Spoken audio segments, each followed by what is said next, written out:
Simulan ko na po, Mr. President, Yes, with my please. first question on your recent SONA. Okay. Isa ho sa pinakapinalakpakan doon nung sabihin ninyong pananagutin ninyo, paimbestigahan ninyo yung mga palpak o di kay non-existent na flood control projects. If I may mention some numbers, Mr. President, our news research came up with the number 980.2 billion na appropriate for flood control in the last 3 years. Yes. Okay. That sounds right. First, can you tell us, sir, what exactly did you see? And what information did you get to decide to confront the issue of corruption in flood control projects and to hold people accountable? It started in last December. Nung umiikot ako dahil nga sunod-sunod yung bagyo at nakikita natin kung talagang napakabigat ng ulan. Nung nangyari na naman itong bagyo ngayon, pagpunta ko, nakita ko hindi nagagawa. Akala ko ba meron tayong linagay dito? Hindi pa naumpisa, whatever, yun, the usual excuses. Eh, sabi ko, kalokohan na ito. Maliwanag na hindi ginagawa ang trabaho. Tapos pupunta ka sa evacuation center. Makikita mo yung mga tao, dikit-dikit, nagsisiksikan dun sa loob. Lalo na yung mga bata, natutulog sa simento, sa gym. Mainit, mabilis magkasakit, magkahawaan. Di natin ginagawa dapat ito sa kababayan natin. Kasalanan na ito. And then you said, mahiya naman kayo. Palakpakan ho sila, standing ovation. Pero sino ho nga ho bang pinatutungkalan ninyo dito, Mr. President? They know who they are. They know who they are. Meron naman dyan talagang mga notorious. Matagal ng ganito ang ginagawa. I'm sorry, but they will have to account for their actions and they will have to account for the expenditures that they have made na hindi natin nakikita kung ano yung naging resulta. Sa ngayon ho, ito'y warning, ito'y order to conduct an audit, to hold people accountable. Ang tanong ho siguro ngayon, is President Marcos going to crack the whip, really crack the whip on those responsible? The key thing here is to fix the problem. I always say this, but I'm sure you've heard me say it before. Fix the problem, not the blame. You cannot fix the problem without knowing who to blame. Yes. So that one thing follows another. So for us to fix the problem, we have to know what happened and where did it go wrong at sinong dapat managot. Meron dapat naman managot dahil sa dinadaanan na hirap na dinadanas ng ating mga kababayan. They have to be told who is responsible and somebody has to answer for their suffering. Paano ho kung kaalyado ninyo? Sorry na lang. Hindi na kita kaalyado kung ganyan ang ginagawa mo. Ayaw na kitang kaalyado. Okay. Naging focus po ninyo dito sa pagpapanagot, yung pag-mention nyo sa SONA, yung flood control projects. Pero in your own words, sir, sabi nyo, alam ng buong madla na may mga kumikickback sa mga government projects. The World Bank puts it at 20%, yung 20% daw ng annual budget ng Pilipinas na pupunta sa corruption. Yeah.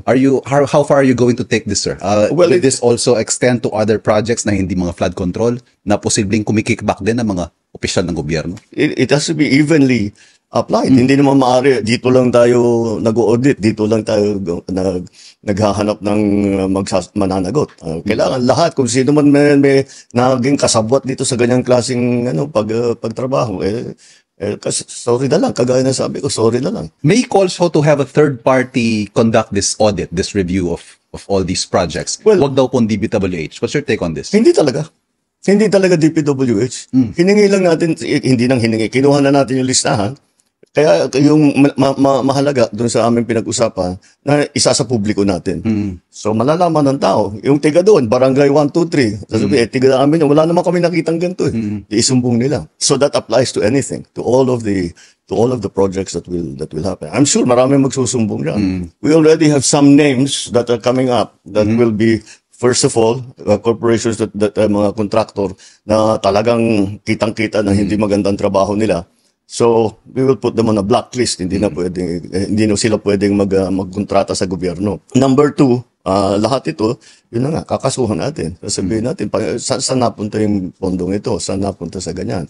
Pag hindi sila makapag-explain na mabuti, we will have to take it to the next step. Kaugnay po nung utos nyo yan, na i-audit ito mga projects na ito, sinabi nyo rin that you will return a general appropriations bill that is not in line with your NEP. Yeah. Never mind if you have to resort to a reenacted budget. Sure. 2 things, sir. One, this early, Senate President Cheese is saying na hindi pwedeng hindi galawin ng Senado ang budget o ng legislature ang budget. We have the power of the purse. Yes. Ano hong masasabi niyo rito? That's right. Let's remember ko ano yung sinabi ko doon sa suno. Kung hindi alinsunod doon sa plano. Trabaho naman talaga ng Congress yung gagawin nila yung budget. Ngunit trabaho naman namin na magbigay ng plano at humingi ng pondo sa Kongreso para lahat ng ating mga gustong gawin ay ating magagawa at hindi nawawaldas, nananakaw ang pera ng tao. Yun lang naman ang habol namin. But that's the process. The process is the executive, the offices under the executive department make a budget request. It is then transmitted in the NEP to the Congress. Tapos susuriin na ngayon yan. Meron sasabihin, yung mga changes na gano'n. Ang tinutukoy niyo po yung mga lantarang insertion na tatanggalin dito, lilipat sa ganyan. Yung pinakamalaking naging problema, yung foreign assisted projects, tinanggal halos lahat ng funding.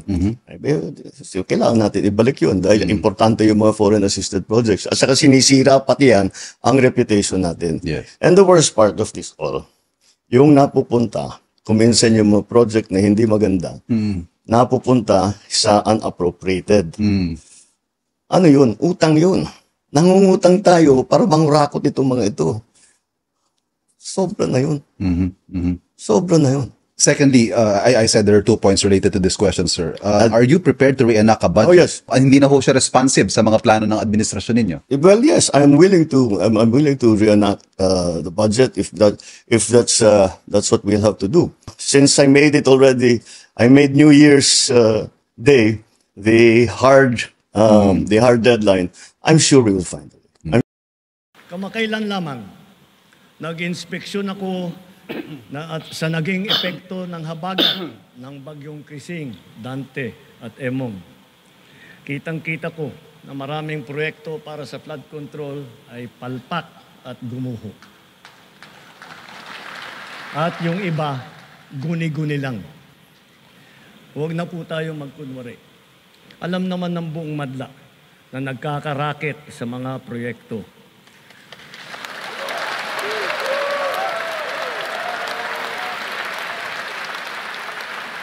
Mga kickback, mga initiative, errata, SOP, for the boys. Kaya sa mga nakikipagsabwatan upang kunin ang pondo ng bayan at nakawin ang kinabukasan ng ating mga mamamayan, mahiya naman kayo sa inyong kapwa Pilipino.